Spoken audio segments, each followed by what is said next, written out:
Hi everyone, welcome back to this PENPOT course. Today it's the third lesson and we'll talk about alignment and grouping. These features allow us to arrange elements in a more precise and structured way within a space. We've already seen alignment in previous lessons, represented by mostly guides, which are these pink lines that you can see when you're moving, for example, an element inside your board. Sometimes small crosses or X marks are appearing when elements line up. For example, in this case, my blue square and this red circle are aligned and telling me that they are at the same height in this space. Also, they are the same dimension, so it is more evident. This is a way to manually align your elements within the board, but today I'm showing you how to use these commands that you can see in the design section, which can help you move individually each element within the board. For example, let's try this very first command, which is the align to the left. In this case, we already have a board. Inside this board, my square moves to the far left edge of the container it belongs to. If instead I'm clicking, for example, align to the right, I get the same result but on the opposite side, aligning my square to the right edge of the board. If I want, for example, to move my rectangle to the top of this board, I'm using this button, which is the align to the top. If I use align to the bottom, I have the opposite effect. You can also select multiple elements. For example, I'm selecting the rectangle and the circle. By pressing Shift, I'm going to select more than one single element. And now I'm using left alignment tool. And as you can see, the circle is moving because this tool shifts the element that is farther away toward the one that is already closest to the left edge of the board. In the same way, if I select the circle and the square, maybe I'm just moving the square a little bit right here, and I select this other tool, the align right, the same thing happens, and my circle now moved to the right side, aligning to my circle. Also, let's take a look to other tools, which are the align horizontal center and align vertical center. So in this case, these commands are particularly useful when we want to arrange more than one element and make sure they correspond in like a vertical and horizontal way. Let's try, for example, again with the square and the circle. I am using the horizontal center alignment tool. And as you can see, the elements are now arranged in a column. When I align two elements horizontally, they move along the x-axis, meaning from right to left. You should imagine that both elements lie on an invisible vertical line that passes through the midpoint of my square and the center of the circle. That's why two horizontally aligned elements end up one above the other or perfectly overlapping in a column, as in this case. especially since the square and the circle have almost the same dimensions. Now let's use the vertical center alignment tool. This time I'm using the square and the rectangle. If I use this button, I have the opposite situation. So we should imagine a horizontal line cutting across the screen from left to right. With vertical center alignment, elements move along the y-axis, which goes from top to bottom. The objects end up side by side. Okay, now we're selecting three elements.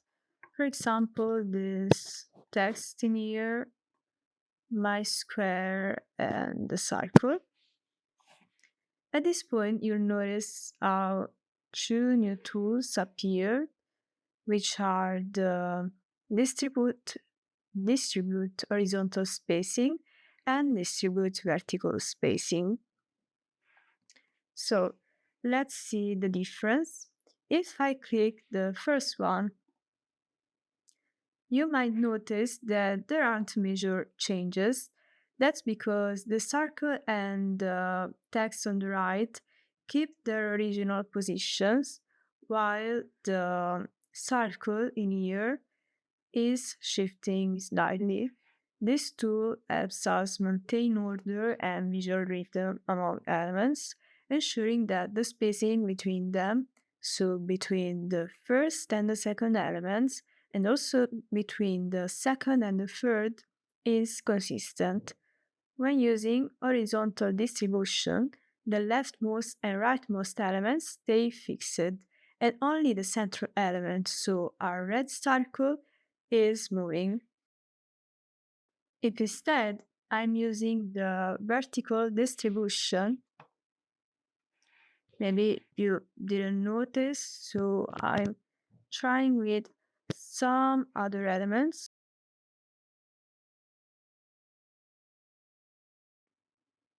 For example, I changed some position in order to make all the difference be more evident while using this button. So I'm selecting this button, and as you can see now, the second element, the tutorial text, moved, because in this case we are ensuring that the distance between the bottom edge of the first object and the top edge of the third is equal to the distance between the second and the third. At this point, let's see how to create groups. To manage our groups, we can look at this left sidebar, and as I already told you, we can manage the position of singular elements, but also by selecting specific elements like this and right clicking to my mouse. I'm selecting this button, the group tool, and now I created some kind of a new folder where all my elements are included.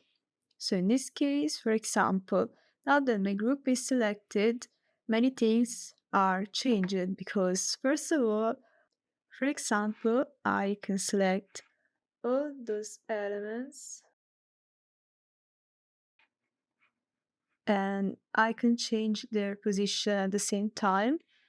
Also, I can change their visual properties. For example, I can give a specific color to each of these figures.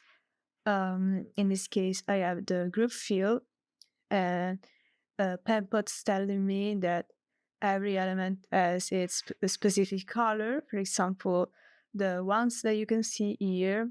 But if I press on minus and I'm giving a specific color, for example, a blue one, all these shapes have the color I just selected.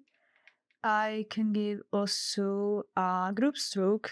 So a property that is changing for all these elements inside the group. Um, I don't know, I'm changing it into a green stroke.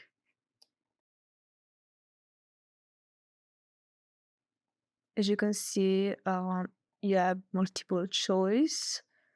You can choose, for example, to put your stroke at the center, inside or outside. Also, other properties we didn't see in the previous videos are, for example, the possibility of creating a dotted stroke or a dashed or even mixed. So there are specific presets for your stroke styles too. And okay, as you know how to create a group, you should know also how to, for example, put an element outside of a group. And you can do it by just dragging your element from your left sidebar like this. And now it is outside. As you can see, it is an independent element from the group it was a part of. So now I'm changing its properties and it is not affecting the ones inside the group. Another way is by just pressing, by double clicking, I was saying, by right clicking on your mouse and clicking on a group. And again, now we have individual elements.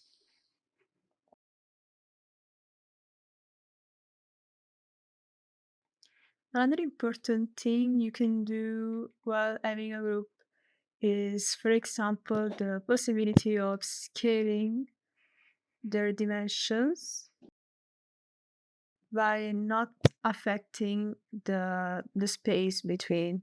Okay, I think it's all for this lesson. Thanks for your attention and for watching this video. I'll see you in the next video of this course.